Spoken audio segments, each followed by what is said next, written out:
What is your real name? Malcom X. Is that your legal name? As far as I'm concerned, it's my legal name. Have you been to court to establish that I didn't have to go to court to be called Murphy or Jones or Smith.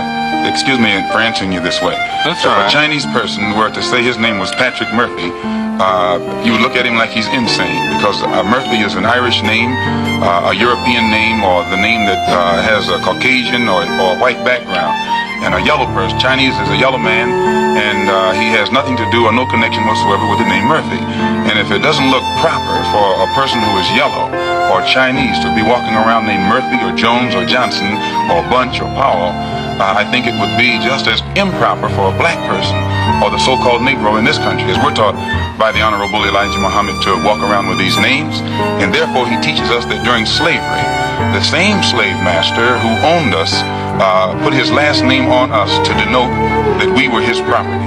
So that when you see a Negro today who's named Johnson, if you go back in his history, you'll find that he was once his grandfather, or one of his forefathers was owned by a white man who was named Johnson. His name is Bunch. His grandfather was owned by a white man that was named Bunch. Would you mind telling me what your father's last name was? My father didn't know his last name. My father got his last name from his grandfather, and his grandfather got it from his grandfather, who got it from the slave master.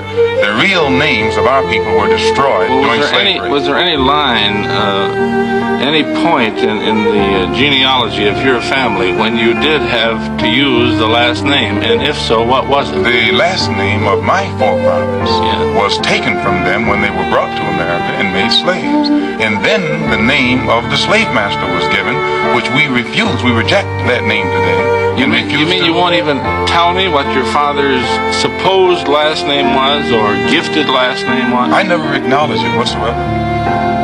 Well, now, while you don't care to discuss your former name or the name that the slave master gave to your antecedents, it is a matter of record that Muhammad's last name was Poole, Elijah Poole. No, that's the name that his slave master gave to his grandfather or great-grandfather, but that's not his name. Well, his mother and father thought when they called him Elijah Poole that was his name. They didn't know any better. Well, if they didn't know any better or not, they thought that was his name. Yes, sir, but sir... So what I'm trying to find out is, when did he cease to be Elijah Poole and get to be Elijah Muhammad? In 1931, I think it was, in Detroit, he was taught the true history of our people and made aware at that time that he was wearing an English name, and by not being an Englishman, he looked out of place.